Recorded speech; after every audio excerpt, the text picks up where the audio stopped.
各位弟兄姐妹，大家早安，大家平安。感谢天父上帝的恩典，那让我们可以再一次在主耶稣基督里面来聚集，来一同敬拜，献上我们嘴唇的果子，领受他的供应。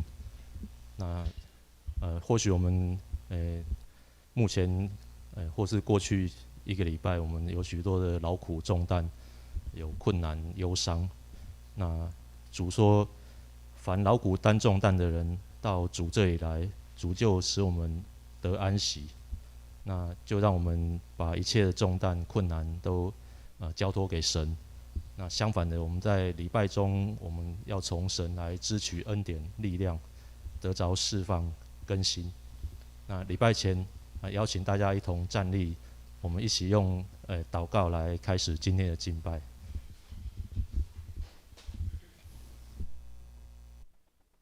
父神阿爸，我们来到你面前，再一次献上我们的敬拜。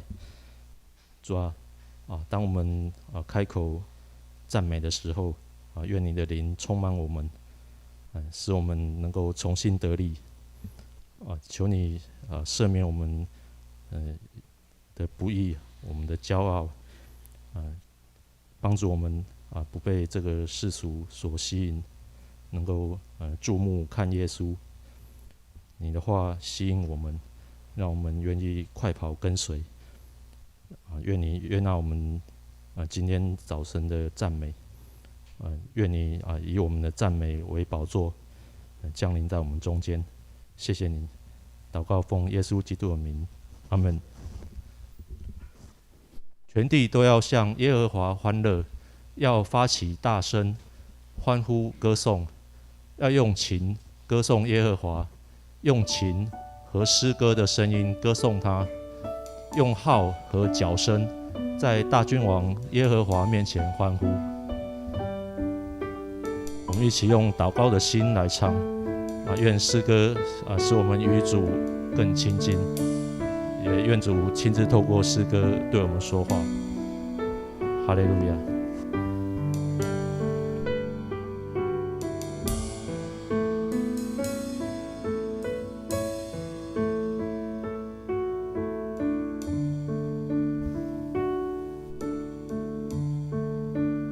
凡劳苦重担，当亲近耶稣，必享安息，必得满足。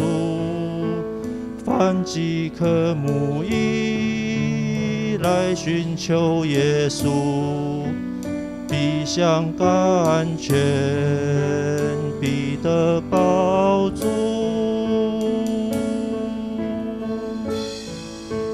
凡劳苦重担，当亲近耶稣，必享安息，必得满足。凡饥渴慕义来寻求耶稣，必享甘泉，必得饱足。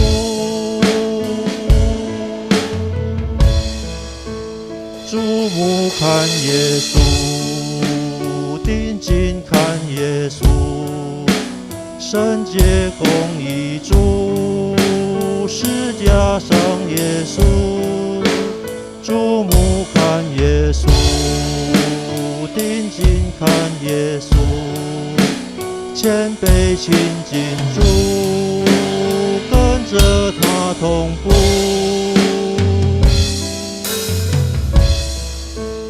跟着他同步，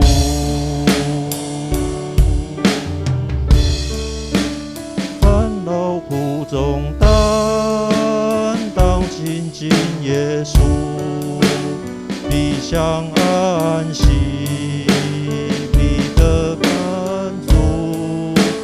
凡饥渴慕义来寻求耶稣，必享甘泉，必得饱足。注目看耶稣，定睛看耶稣，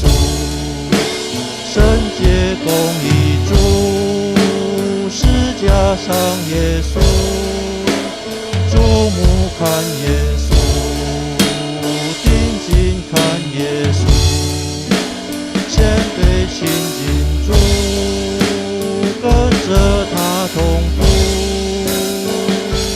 看耶稣，定睛看耶稣，圣洁公义主，十架上耶稣，注目看耶稣，定睛看耶稣，谦卑亲近主，跟着他同步，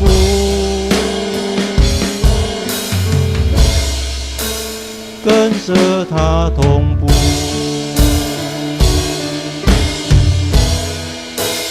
注目看耶稣，定睛看耶稣，圣洁公义主，十架上耶稣，注目看耶稣，定睛看耶稣，谦卑亲近主，跟着他同步，注目看耶稣，定睛看耶稣，圣洁公义主，十架上耶稣，注目看耶稣，定睛看耶稣，谦卑亲近主，跟着他同步，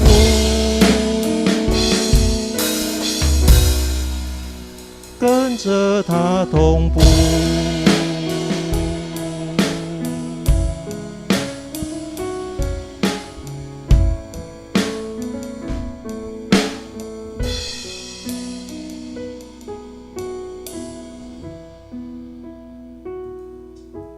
继续敬拜，我们就将一切荣耀都归于我们的神。愿我们的心尊主的名为大，愿主的旨意行在我们的心，如同愿主的他在全地掌权，在教会掌权，也在我们的生命掌权，一切的荣耀都归于他。哈利路亚！所有的荣耀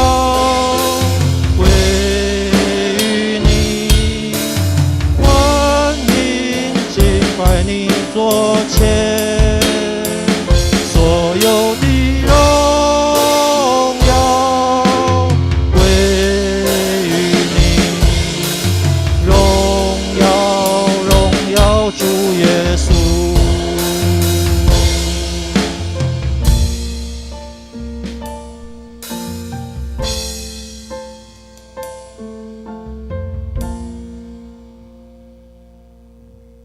荣耀归于你，权柄归于你，羔羊已作王，从今世到永远。荣耀归于你，权柄归于你，愿颂赞永远不停息。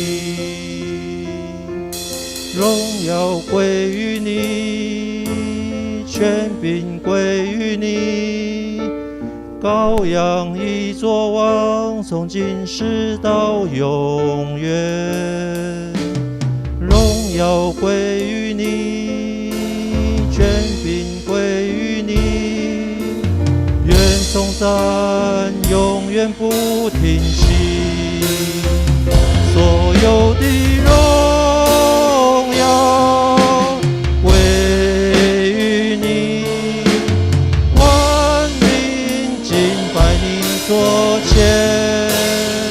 所有的荣耀归于你，荣耀主耶稣。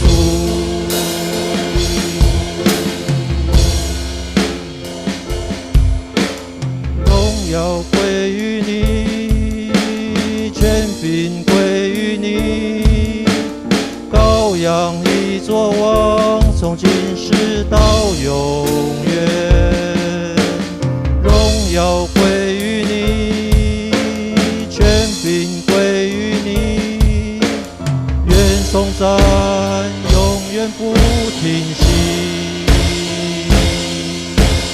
愿颂赞永远不停息，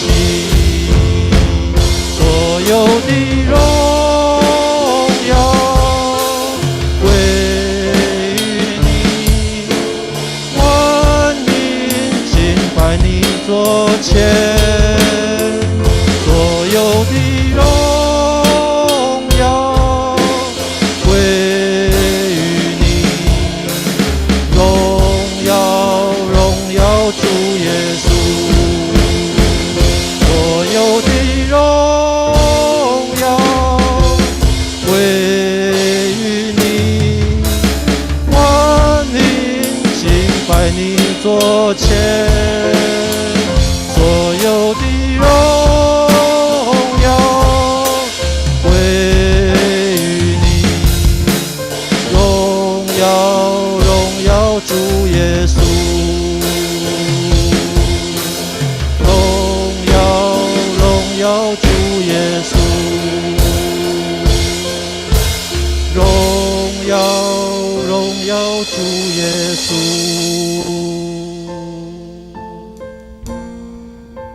哈利路亚！谢谢主，一切荣耀都要归给主。主啊，谢谢你啊！很多时候我们常常忘记你，但是啊，你是以马内利的主啊，你从不曾离开我们。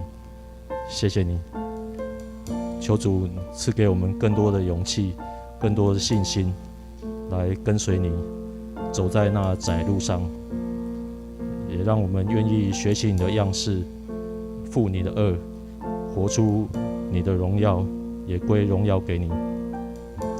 谢谢你悦纳我们早上的敬拜，此时也求主安静我们的心，来思想你的话语。谢谢主带领恩高陈长老传讲你的信息，祈求圣灵工作。再一次借着讲台上的信息来更新我们的心思意念，谢谢主，这是我们的祷告，是奉靠救主耶稣基督的名，阿们。各位弟兄姐妹，请坐。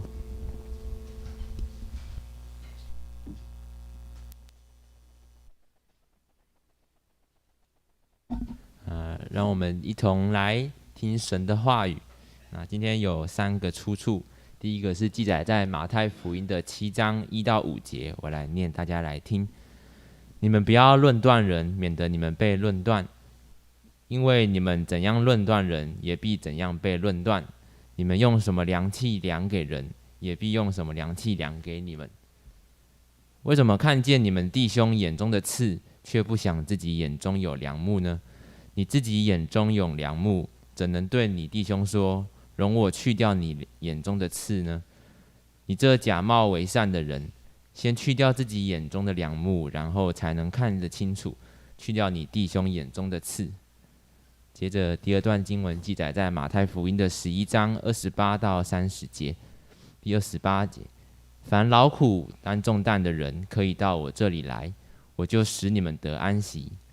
我心里柔和谦卑，你们当负我的轭，学我的样式，这样你们的心里就必得安息。因为我的轭是容易的，我的担子是轻省的。然后接着第3个出处是在路加福音的第9章的第62节。耶稣说，手扶着犁向后看的，不配进神的国。接着我们邀请到陈国一长老来为我们证道，题目是木匠耶稣。各位弟兄姐妹，大家平安。那很高兴在今天的主日，我们一起来分享木匠耶稣。那我想我们知道今天是5·1劳动节，那也是个劳工的节日哈。那在今天呢，我们不晓得5·1劳动节的由来，大概可以先大概讲一下哈。5·1劳动节它的由来。那在那个英国，他们有发生工业大革命。好，在18世纪的时候，工业大革命，那时候呢，因为开始有机器的发展，那就需要资本家，他们就需要很多的工人到他们工厂去工作。然后开始去工作的时候呢，很多的劳工他们很辛苦，因为他们工作一天要做10几个小时，那他们就说很累，而且薪水不多，钱拿得很少。那他们就要去跟资本家争取说，是不是说工作能够减少，那缩短时数，那提高薪水。那他们就在那里吵。那在美国呢，他们就去在1884年10月的时候，他们就去争取这项活动。那结果资本家就给他们拖说，好，过了2年以后我们再来讨论。可是，在之间他们就发生很多的问题，一直没办法解决。到他这些工人他们没办法忍受的时候呢，他们就在芝加哥聚集在一起。那他们就是跟那个资本家再一次讨论哈。那资本家说好，我答应你们。他们就提出说，那你们什么需求？他们就讲说，他们希望一天有8小时的工作，8小时的休息，那8小时的接受教育这样子。那资本家就说，你们这样的提出的要求可能会有一些问题。他说为什么？他说，假如说你们做8小时的话呢，我们的生产量就会减少，那会减少的时候，收入就会减少，相对的经济来源就会减少。那我们发给你们薪水怎么样，就会有问题。那结果他没有想到说，他因为更加工作的时候，他们应该是钱会赚得更多，可是他就剥削劳工，那劳工就很不满。那他们就说好，那我们就成立一个协会，叫做8小时协会，大家来争取。可是过了到1889年的时候，还是没有办法成立，所以他们就在芝加哥的时候就跟资方起了冲突。那结果造成一个很大的事情，叫芝加哥事件，就流了很多人血。不过因为流过这个血以后呢，全世界都很注重这个事情。然后到了没办法，就全世界后来英国跟法国他们就率先说好了，我就同意，就是说让你们一天工作8小时。后来就成立，后来全世界都一起响应。那我们中华民国那时候也成立也响应，所以就有5一劳动节的由来。所以我们在今天也要特别注意我们周遭的一些劳工朋友，特别是说有很多从外地来的，像那个外劳或是看护工他们在这个疫情的时候呢，他们几乎就没办法回去。那又要担心这边的疫情，又要担心家里的，所以我们要特别注重这些劳工的朋友那我想耶稣在30岁以前呢，他本身是做什么？我们都很清楚，他是一个木匠那从哪里可以知道呢？在马可福音他有提到是说，在马太福音13章的时候，他有提到说，耶稣呢，他去那个海边宣讲一些那个道理他就讲给群众听。那很多群众呢在那里听完以后呢，耶稣用比喻教导他们。那讲完以后，他回到他的故乡拿撒勒去。那他去拿撒勒，他又到会堂里面去教育众人跟他们讲一些道理。那些人呢，很多人就觉得说，这个人很厉害他会讲很多的很有智慧的话，那又有异能，他可以行很多的神迹他说这个人不是木匠的儿子吗？因为他在拿撒勒的地方知道说这是耶稣，他是一个木匠儿子。在马可福音也是一样情形，可是他那时候他称为耶稣说他是那位木匠吗？他不是那位木匠吗？那以我们现在口语来讲，就是有点轻视木匠这个职分好比说我们是说他的出身呢，他家里是做环保的，他父母可能就是捡一些回收的这个他也可以出什么好的儿子出来有点类似那种味道可是耶稣那时候他的家庭就这样子。那我们知道在犹太的那个传统，他们有一个规定就是说长子，特别说男孩子，在12岁到15岁之前呢，要学的一技之长。那他们为什么要学一技之长呢？因为最主要是说，在那个犹太王国的时候呢，他们分散到全世界各地去那他们就是说，他为了生存，他就一定要一技之长，不然你做什么？只要你有一技之长的话，就不怕没有工作所以耶稣在12岁那时候就开始跟他父母跟他爸爸学习做木工的一个工作那他学习不但是说学习做木工，同时他在家里因为他是长子，他要教导他的弟弟妹妹，所以他学习很多，甚至可能也要帮忙妈妈做饭或者是说做一些料理这一些的事情，他都要去学习所以耶稣从他的工作经验里面，他知道说，他这些的经验变成他将来传福音一个很好的帮助。好，所以我们不要小看说，当我现在在工作的时候，假如说我们要好好的工作的话，将来在我们的生活上一定都可以利用出来哈。那耶稣就是这样子，所以呢，他有经过这很低层的那种基本的一个生活，所以他知道说劳工的痛苦，那渔民啊，或者说低层的弱势妇女，他们需要的什么东西，所以他以后在他将来传福音在讲道的时候呢，他就会怎么样，把这一些应用出来，那让人家很容易听得懂，很容易听得懂的道理知识来讲。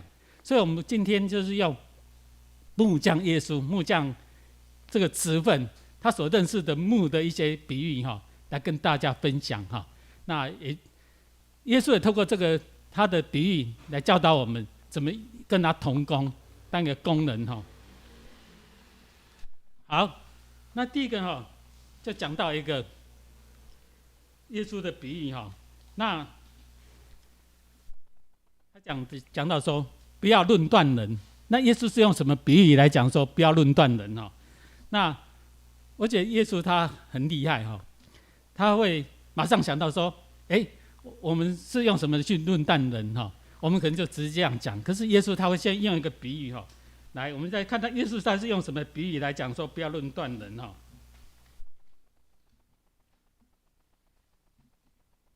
那我们从这个段经文里面刚才那个任君帮我们念的这个经文里面，他有提到是说，第一个有一个叫做量器，量器；第二个就是梁木，第三个就是刺，也讲到跟木头有相关的那量器是什么东西？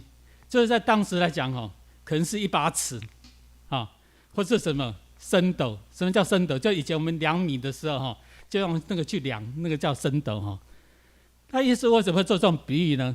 因为我们知道这个东西就是一种标准，一种标准。那我想我们那个像慧文姐他们自然会去布市买布，那布的时候他就问你说你要买几码，他就会拿出那个木尺出来，那他就会量几次。可能他们一般都是用3尺当做一个标准，就这样去量，就是买布的时候。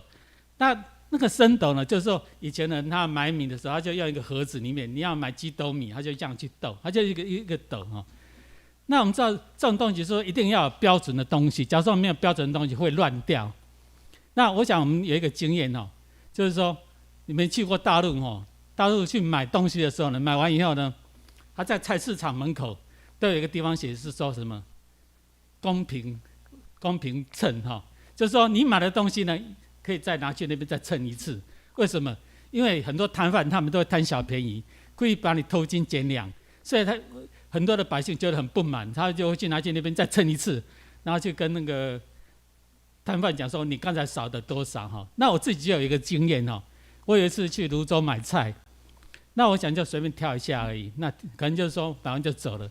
那结果那个摊贩一称本来是超过1斤的东西，他只给我算2斤那我觉得很奇怪。可是我那时候就没有讲说好算了，那个也没有多少钱。后来我就站在旁边看一下，因为他很聪明，他很会做小技巧，就菜放在那个磅秤的时候，他手会这样稍微压一下，他压完以后就赶快把菜拿下来，所以我都一插都插了超过1斤多重所以我想说他会偷斤减两。那我们知道以前的人在拿米的时候，那个升斗这样，他故意一个盒子，我们是应该这样拿去倒，他故意他把手放在那个盒子里面，那拿出来的时候就顺便把米剥掉。那你以为是1斗的话，可能只剩下9分满而已，那1分他就给拿掉。所以耶稣在这里他就说用这个就是说一个标准，我们做人就是要有一个标准那第二个呢，就讲到梁木那我们知道在那个当时的那个年代里面要去拿那个梁木，不是像我们现在说我去建材行去买一块木头回来就好，而是这样，他们要学习怎样到当地的一些树林里面去砍木头。那怎么砍呢？他们要先挑好说这客户他要求是什么，好比说我说要盖房子，所以我要1根梁木，那他可能就要去找适合的木头过来。那木头过来也要找得到，那当时他们可能就会找什么松树啦、柏树啦，那些比较硬、比较直的雪松，那拿回来以后呢，他就会给它削皮，削皮，然后再来弄。那另外一个呢，假如说你要买的是做家具的话呢，他可能就会走香柏树啦，或者是说比较有味道的回来做家具，因为怎样，它可以耐虫蛀，可以放久一点，所以他们要有那种植物的经验。所以耶稣很多的比喻呢，都跟植物有相关，因为他已经从小就学习到自然环境的一些的名称、一些功能所以他要梁木的话，他就会去找这个梁木过来。那他拿过来以后呢，他要去刨干净，不是马上回来就可以用，要去刨。所以耶稣在这讲说梁木的问题就是说我们往往会跟这个图案一样，我们会拿一个很大的梁木过来，可是我们要刨的时候是要蹲下来去刨。那刨的时候呢，有时候是一个人刨或者两个人刨。那刨的时候呢，往往会有一些树枝或小刺这样会跑到眼睛里面去。那就只说我眼睛好痛好痛，你来帮忙我。那怎么帮忙？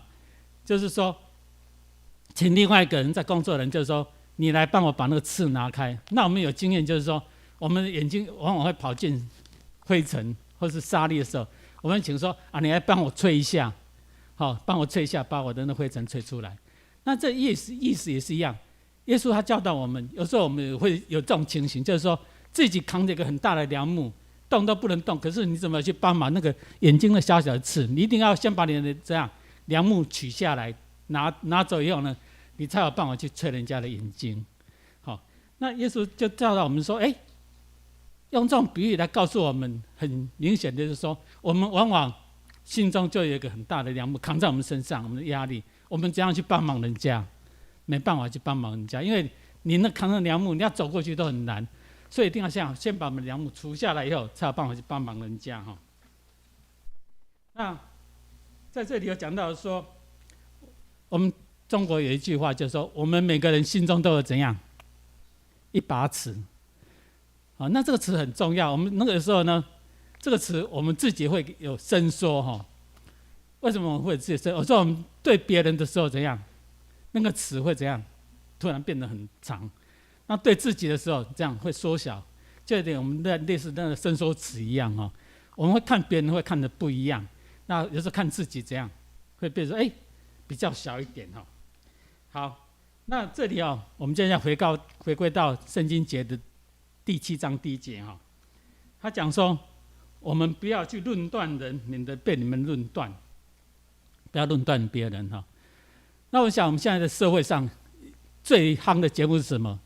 就是在电视上很多的评论节目某党批评哪一党，那接下来你看另外一台的是这一党个批评那一党，就永远就在互相评论评论来评论去那在圣经中他告诉我们，评论有另外一个意思，就是说审判审判的意思，审判在他也叫审判人就审判的意思那我以前上过幼稚园那我们知道幼稚园的学生最喜欢讲一句话，就是说，老师某某同学他骂我说我长得很矮，说我很肮脏。那你知道老师都怎么回答？老师说他骂你就是他骂他自己，所以他骂你就是骂他自己。那这就跟圣经一样你审判别人，你论断别人，就是论断你自己，免得你被人家论断所以他在讲到就是说审判的问题。那我想我们每个人怕不怕审判？我们都很怕审判。为什么怕审判？就是人家会批判你你做的怎么样，你怎么样，我们都很怕审判那我们相对用这种心情去想想，我们去评判别人的时候，论断别人的时候，别人是不是也很怕被你审判？一样很怕被你审判就是说你怎么样怎么样去审判别人，所以我们不要随便去论断别人，去评判别人那特别是说，我们有一个观念就是说，有时候我们会听到在团体当中会讲每一个人有一个人他怎么样怎么样他有什么过失那刚好那个人他讲那个人怎样，跟你刚好本来以前就都要一点过节，或是有点成见的时候，你会怎么样？会加油添醋。然后对了，他就是这样子的我以前怎么样怎么样，就怎样把他的过失、他的错误怎样给他放大。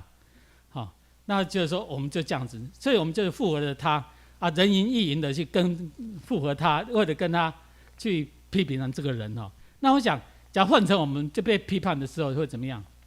我们心里一定会很难受，因为有时候我们也不一定说正如他讲的那么不好，或是那么差劲可是他批评我的时候，我们心里会怎么样？没办法反驳的时候会很难过就跟有一个人他可能就是说他犯了错，那个错可能就是无心之罪而已了可是被拉到法院去，那法院就请法官来判决他这个事情对还是错那他在等待的时候，那个心情会怎么样？会很难过。到底我是会判有罪还是无罪在这个情况之下，他会心里会很难过所以耶稣教导我们就是说，你不要随便去论断人那论断的时候，有时候会觉得说，他真的就做错了，那我不跟他讲，心里会怎样？会很难过那所以圣经教导我们说，你不要论断人，可是你怎样？你可以去劝导人，那我们知道保罗他曾经责备过一个人，你知道他责备谁吗？他曾经责备过彼得，他骂彼得我在加拉太书有提到，就是说，因为彼得怎么样？彼得他有一次他就跟外邦人吃饭那吃完饭的时候，在当时是犹太人，在那个法利赛人，他们觉得说，他们那些外邦人是没有受过割礼的，你彼得竟然可以跟他们吃饭可是彼得吃饭到一半的时候，听说雅各的门徒要来见他他就赶快怎样，躲到后面去，他躲到那个桌子后面去就离开后来保罗知道以后就很生气说，你这个为善的人你这个假冒的人，为什么你要跟他们在一起？你要好好劝到外邦人，你自己竟然是说怕看到有人指责，你就赶快跑掉所以保罗那时候有指责彼得这件事情。那相对的，保罗他有告诉我们教导我们，就是说，假如说我们看到我们的团体里面，我的朋友有问题的时候，我们怎么样？我们要站在他的立场，是爱他的立场去劝导他，而不是说去论断他那你觉得说他犯这个错可能就跟我有相关，或是说我站在他的立场，我是不是也是同样会犯同样的错在这时候保罗就告诉我们，是我们要用爱心去包容他，去劝导他那去帮忙他，希望他能够改正做好那特别保罗跟我们提到，是说在我们团体当中，我们跟主同工当中，我们同气之中，很怕就这样成我们的口舌之快那让我们的嘴讲出来有伤人的话。所以说我们也觉得说不妥的时候，我们就先静下来，跟他一起同心祷告，求神帮忙我们用神的爱心去软化他那因为为了纪律没有错，可能就是说我们在团体当中为了纪律不要有乱掉的事情。可是在教会当中也是有纪律所以我们教会就是说有一个法规，就是说信徒或是长子也有犯错的时候，那犯错的时候要怎么样？到小会来，让小会去处理，不要在会友当中这样互相传来传去，这样会让整个教会怎样乱掉所以不要随便评判人，因为最主要我们要有一个信念，就是说最后的审判是谁？是上帝，不是人我们评论的最后就是上帝，不是人所以在这里我们就神邀请我们跟他一起在同工，在一个教会里面的时候，第一个首要条件就是不要论断人那接下来呢，第二个经文就讲到说，成为真正的门徒好，我们跟人已经跟神同工，那接下来怎么做一个真正的门徒那在第9章62节有讲到说，手扶着犁向后看的人不配进神的国刚才我们有念到说手扶着犁向后看的人不配进神的国。那这个地方我们看到有一个耶稣所做的工具，就是犁这个犁就长得这样子那在台湾也是类似那我想叶长老他们应该很有经验，他跟过可怜知道犁是长这样子在中东也是这样子那这个犁呢，它是单面的，假如说你没有用手扶着的话，它怎样？很容易倒下来那这个犁呢，就是它要走向一个这样很坚硬的一个道路上面去的时候呢，它下面是有一个铁片，那可以把土搬起来那翻起来，因为这是怎样？要翻土，要耕种之前哈，要把那很硬的泥土给它翻成软的时候呢，方便去撒种或播秧哈。所以走的时候你怎样？要直直的一直走，不能说中途放下来。一放下来的时候呢，前面那个牛它就会走偏，相对你那个田埂就没办法这样做得很直，田沟就没办法做得很直哈。那等一下我们要播种的时候怎么样？会播得你哩哩浪浪、零零落落哈。到时候收成的时候这样割就不好割，所以这样要走得很直哈。那我们知道有一个故事哈，就是在那个春秋战国的时候，在战国的时候有一个王叫赵襄王。那这个王呢，他以前出去的时候都有人家帮他驾马车哈。那他看驾马车觉得很威武哈，因为要喊哈哈哈，那这样骑马哦。所以这赵襄王呢，他自己想说，有一天我自己也来驾驶马车看看。他就叫他们国内最有名的一个车夫哦，叫做王子奇。他说：“王子奇，你过来哈，你来教我怎么驾马车哈。”那王子奇就说：“国王，你就人家有人帮你开车就好，为什么你一定要自己驾驶车子哈？”那王说：“我要自己来驾。”那王子奇就教他哈怎么驾那个马车。那驾的时候呢，驾了几次以后呢，王就自己会驾马车。那王就很高兴说：“王子奇，你过来哈。”他说：“怎么样？”他说：“我们两个来比赛哈。那你不要让我，你就照你平常的功力往前开。那我看有没有办法赢过你哈。”那王子奇就勉为其难说：“好了，那我们就一起开了。”那王子奇这一下子就这样冲得很快，就到达目的哦。那王会不会生气？当然很生气啊！他说：“你怎么可以超过我？”哈，那说好，第二次再一次哈。那第二次王子奇就稍微开慢一点，可是怎么样？再怎么慢，他还是赢过国王哈，赢过赵襄王，要达到目的。哇，那时候赵襄王就更生气了哈。他说：“来，最后一次，在这一次比赛哈，我们两个同时出发。”那个王子奇说：“要不要王，你要不要先走？”他说：“不用，我们同时出发哈。”那叫同时出发的时候怎样？他还是王子奇，又是先达到终点哦。那个王就很生气，就把王子奇叫过来，就说：“你一定有什么方法驾驶的方法，你没有告诉我，所以才让我输哈。你把那个方法告诉我。”那个王子奇说：“王啊，其实你要学的我都已经教你了，只不过是很重要一点就是说你在驾驶这个马车的时候，这样会怕我赢过你，所以会这样一直往回看，心不在焉所以你连续3次都这样，所以你会输掉。那这个比喻就跟神告诉我们的扶着这犁一样的道理我们扶着这犁的时候怎样？要专心，要跟这犁这样合成一体，跟主合成一体。我们在做工的时候怎样，就比较不会有失错然后那个王子奇就跟王讲，假如说你在驾驶这马车，你把自己想成我是那匹马的话，怎样？我就会往前冲，不会看旁边或后面有谁追过来，因为你这样的话，你就能跑第1名所以神他就用这种题目来告诉我们好，那我们从这章经节，从57节我们就开始来谈起那为什么耶稣会讲这个比喻呢？那时候是耶稣呢，他快要被受审判，要被钉十字架的时候呢，他要回耶路撒冷去，在这半途上那在这旅程当中呢，他一定要怎样把他的责任呢告诉他的门徒那就要求他们怎样跟主同工，因为主他走的时候呢，他的这些传福音的工作就要交给谁？交给他的门徒那在走的时候呢，有门徒就说：“耶稣啊，我要跟着你那你无论到哪里去怎样，我一定要跟着你。”那耶稣回答他说：“怎样？湖里有洞，那飞鸟有窝，可是人子怎样，连枕头的地方也没有。你愿意这样跟着我吗？”他给他挑出一个很大的挑战就是跟现在来讲说，你愿意来传福音吗？我没有给你工钱可能你自己还要掏腰包出来，你愿不愿意？他可能有挑出这种挑战那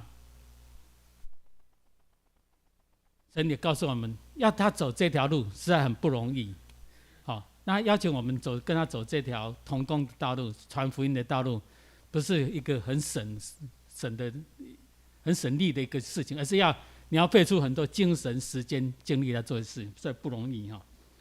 那这时候有一个人，他跟随了耶稣很久，他那时候就跟耶稣讲说：“耶稣啊，这样子好了，你要叫我跟随你，我可以，可是有一个条件，就是怎样？那我先回去埋葬我的父亲吧。好，那我再来跟随你。”那耶稣的回答也让人家很奇怪哦。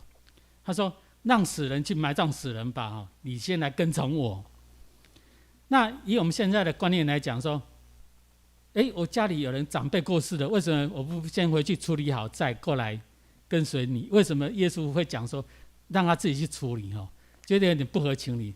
可是我们现在要了解那个当时的犹太人的背景哈，因为犹太人怎样，那个父母或者是父亲过世的时候呢，要在当天就要埋葬。好，不可能说拖到第二天哦。他们在那个中东的文化的时候，希伯来人、阿拉伯人的文化，就当天就要埋葬。所以呢，可见当时这个人他父亲过世了没有？还没有。所以他会用这种口气来跟耶稣讲说：“啊，让我先回去埋葬我父亲哦。”那我们这在中东哦，跟台湾、跟中国一样，有一个观念就是说，父母在哦，双亲在，怎样不远游，哦，不要到远的地方去。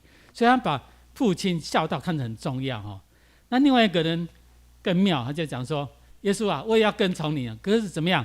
先让我回家跟我的家人说怎样，说 goodbye 哈，然后再来。”那耶稣就也是回答说：“不用了啦哈，你就现在来跟从我，放弃你一切来跟从我哈。”那我想，为什么耶稣会讲这两句很不合情的话哈？我会觉得说，耶稣有时候讲话有点不可理喻，为什么讲这样子哦？可是我们想想，跟家人说再见，或者说我先处理，他意思就是说我先回去处理我家里的事情，处理完以后我再来跟随你。那所谓的处理，可能就是说啊，我下个礼拜我家里可能要翻修，要请人家来重新整理哈，要重新装潢，那可能要油漆，等油漆完以后我再过来，或者说啊，我家的牲畜，我家的牛或羊可能要生了哈。等他生完以后，我再来，或者我小孩子、我太太要生了，等他生完以后再来哈。那耶稣知道说，他们讲这些话的意义是这样，是一种推脱支持，是一种推脱支持哈。那我们有时候也是会这样子，会有一个推脱支持哈。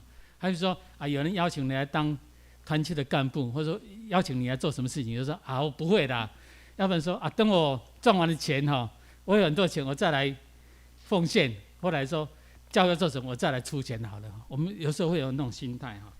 那提醒我们就是说，我们是不是也跟耶稣讲的说，他邀请我们来跟他同工的时候，我们会有这种心态哈。那接下来呢，我们会讲到第3段哈，讲到内心的平安哈。那内心的平安，这里有提到，耶稣有提到2个工具哈。第一个就是担子，担子哈。那我们知道担子就这样，它是挑在我们肩膀上哈，一个篓子哈，那也可能是一个筐子。那中东人他们有时候是放在这样头上，在非洲他们是放在头上哈。那个东西是一个很沉重的东西哈，那里面可以放一个很大的重担哦，东西。那我们就要挑着它走哈，不是我拿那个重担，而是那个重担有时候是超乎你的体力哈。那可能说你的身体只有30公斤或者40公斤而已，可是你要挑的担子可能是60公斤或是70公斤，是超过你的能够负荷的哈。那另外一个耶稣他的比喻是轭啊。那轭呢，就跟刚才那个犁一样，都是属于农具的哈。所以我们会发现说，耶稣他很厉害，他除了会做农具盖房子以外，他会做很多的牛的东西哈，牛要用的。那个轭呢，就是用一根木头这样去给它弯曲哈，弯曲成一个弧度哈，那放在牛的背上哈。那这个轭呢，有时候是1个，有时候是2个哈。那一般都是2个会比较多。那它有一大一小，那为什么会有一大一小？原来在中东他们有一个习惯，就是说大的呢是给大牛用，比较老的；那小的呢就是给比较年轻的牛用。他们2个就一起走路哈。那这个他们耕田的时候一样是那个路很不好走，土也是很硬哈。可是一定要有2头牛这样才有力量去给它搬那个土哈。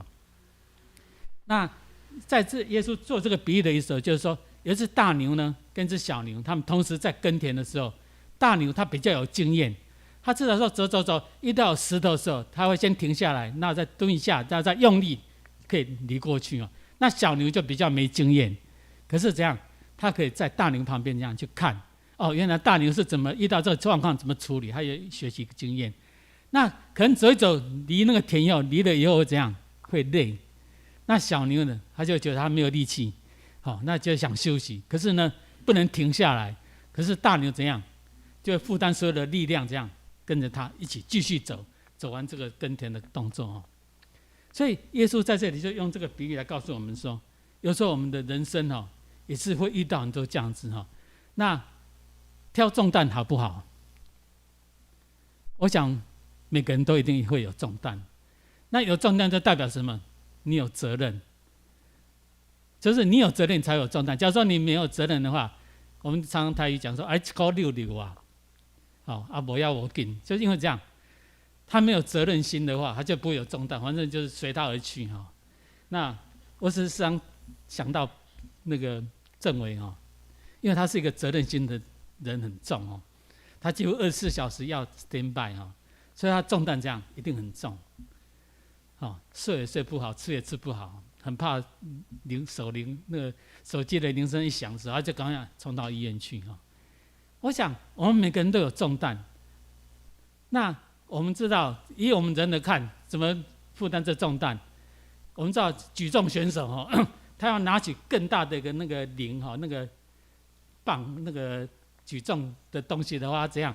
要训练自己的体力，要吃很多东西，那可以从几公斤，从银量级、神量级一直拉往上拉，把自己重量加上面，他就可以举起来哦。所以他是这样，把那个重担呢越来往自己的身上挑。可是主的方法刚好是相反，主这样，他愿意帮我们后面帮我们一臂之力哦，帮我们一起举起来哈。所以我们有时候遇到这问题的时候，神他会帮我们这样从不同的角度来处理问题，不一定照人的问题来处理。所以我们要怎样把这重担交托给谁？给神，让神来帮我们举起这重担，我们就不这样，不会那么累哈。那我们刚才有念那一段经节哈，这段经节就是在那个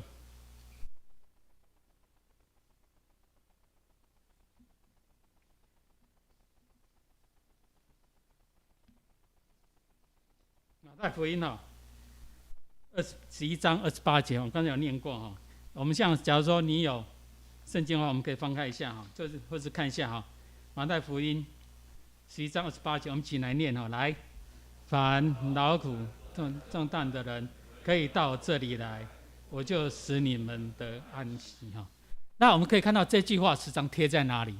教会的外面，或者在布道的时候都会讲说，我要使你们得到安息哦。那我们有时候心里真的是有很大的担子，真的不晓得怎么办的时候，唯一的方法是这样，就带到神的面前来哈。那我想我们这次经节最主要就是说，耶稣向人类发出最大的邀请哈，就是我们有时候会陷在一个失望、痛苦哈，或是恐惧的当中。特别说现在疫情越来越大的时候，我们会不会恐惧？我们会恐惧。我们以前都很习惯说熬到餐厅去吃个东西，现在进去的时候，心里会毛毛的，会不会里面有一个人确诊者，我跟他一起吃东西就得到了，所以我们心里会恐惧。甚至我们坐车坐捷运，只要旁边有个人会咳嗽，一直咳嗽，我们就会很担心说，他会不会得到？好，那像我们刚才坐车子的时候，我妈妈因为她有过敏，所以她时常会这样咳。那我们就告诉她说，你在教会的时候稍微忍一下，要不然人家会很害怕。好，那这就是没有错，这就是人的正常的反应的恐惧而已。所以神告诉我们说，我们要来到他的面前，把这些的忧虑、难过交托给他哈。那学习耶稣的谦卑，耶稣真的很谦卑哈。那他很温柔，他告诉我们要温柔的去对待我们周遭的人哈。那我们把这些交给他的时候呢，我们的担子这样就会很轻省哈。那可以得到上帝所给我们的伟大的福气。那这也就是我们世界的人都想追求的就是什么？内在的平安，心里内在的平安，真正的平安哈。那我们不能说基督徒不会有遇到困难、遇到艰难，一样都会遇到。那遇到什么？唯一的方法就是神在我们里面，他帮我们度过这黑暗的时期、难过的时候，让我们得到平安哈。那到教会来了以后呢，我们除了听到，神还跟我们呼吁说，邀请你来跟他一起同工。那把主的教导应用在我们日常生活当中哈。那特别教导我们，不要随便去论断人，不要随便去批判人，在特别在教会里面。那假如我们当中有人过错的话，我们可以站在他立场，凭着爱心、谦卑的心去跟他讲哈。那也不要给人任何的压力哈。那因为我们不喜欢人家给我们压力，我们不要随便给人家压力哈。那我们会把这一切的都交托给主，那主会除去我们的重担，那给我们怎样更大的恩典。假如我们在主里面，我们就会享受更大恩典哈。让我们觉得说我们所背负的那个恶哈，是很轻省的，不是很有力量哈。好，我们一起来做低头祷告哈。亲爱的主耶稣，感谢你透过今天的经文比喻，提醒我们要重新回到主耶稣你的面前，教导我们与人相处的时候，不随便论断，能专心为主做工，努力向前走。或许我们面对很多艰难的抉择、困难的环境时，重担的压力让我们知道我们实在不行，让我们感受到你与我们同在，因为你的恩典是够我们用。特别说在这五一劳动节的时候，求主看顾所有的劳工朋友，让他们能够得到公平待遇，让他们的职场上能够得到平安，得到安全。我们这样的祷告，奉主耶稣基督的圣名求，阿们。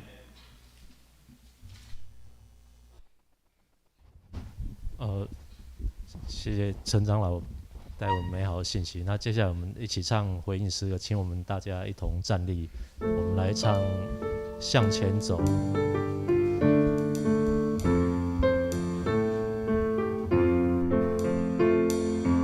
向前走呀，努力向前走，前进莫退后。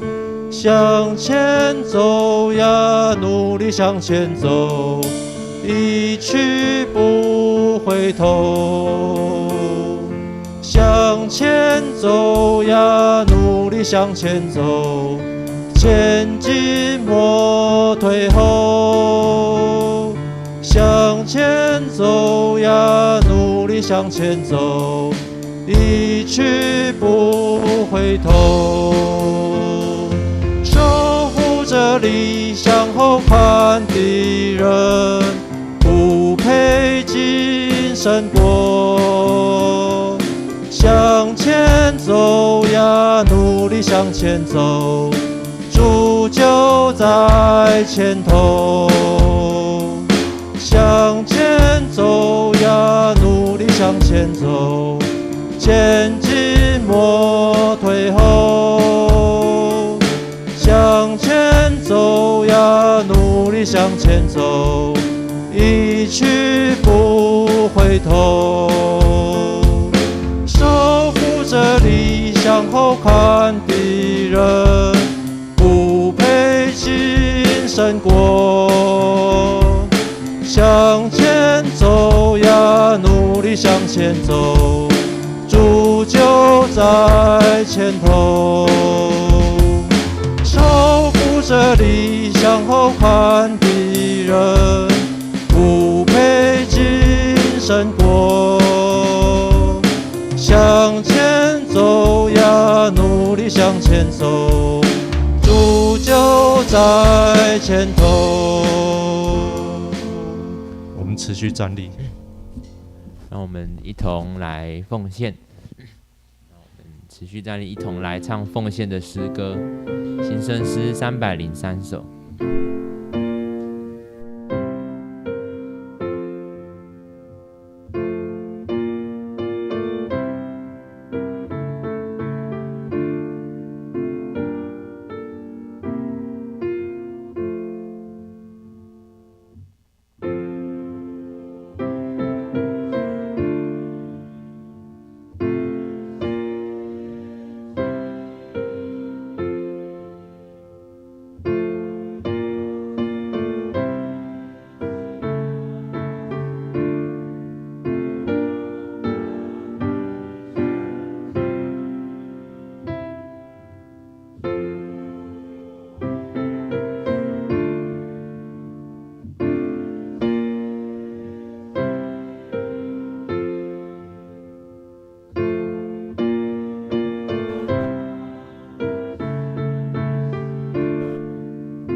在报告之前，我们先一同来背诵今天的金句2次，让我们一同来大声的朗诵。我心里柔和谦卑，你们当负我的恶，学我的样式，这样你们的心里就必得享安息。我心里柔和谦卑，你们当负我的恶，学我的样式，这样你们心里就必得享安息。马太福音11章29节。那下周有轮值的同工再请预备心。我们看到消息报告的部分，就是下周5月8号是母亲节，那愿神祝福每位妈妈就是平安健康。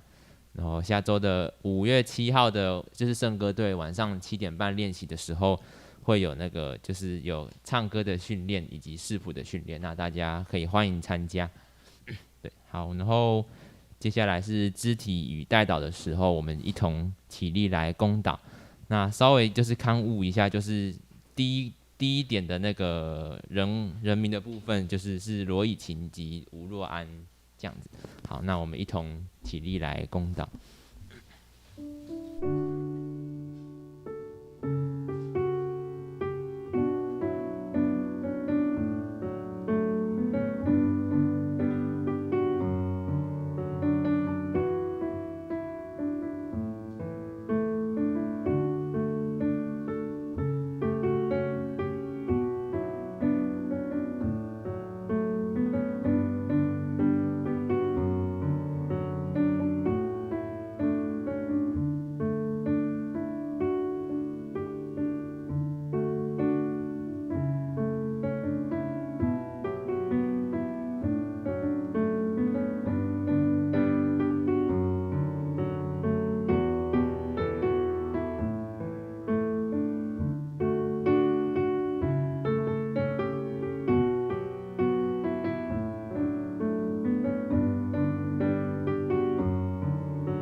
亲爱的神，我们来到你殿中，来享受你所赐给我们的安息。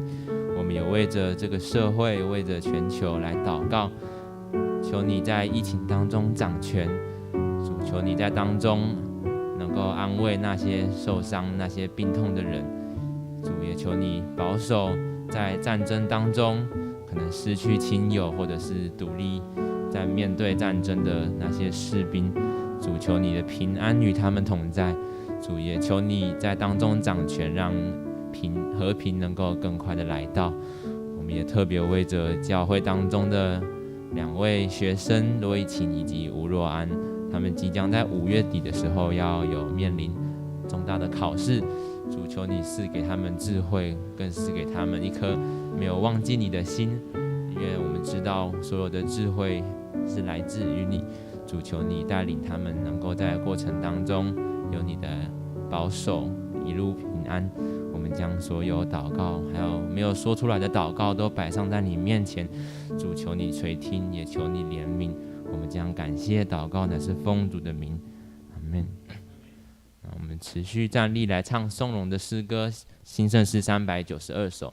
那唱完，我们请陈长老为我们来祝祷。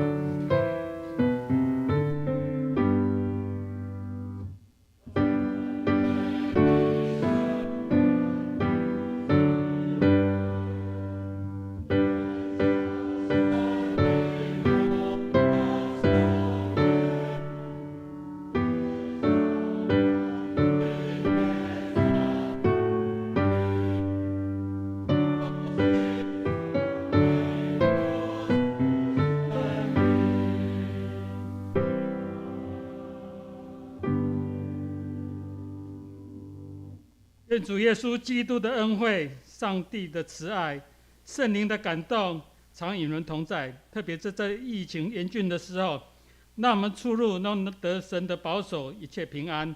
也特别与从事劳工的劳工朋友同在，也保守他们，与他们得享平安。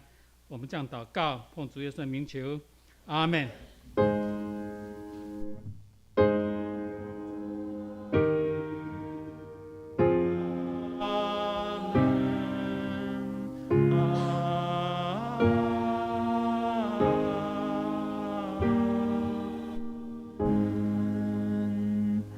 家请坐，我们默祷。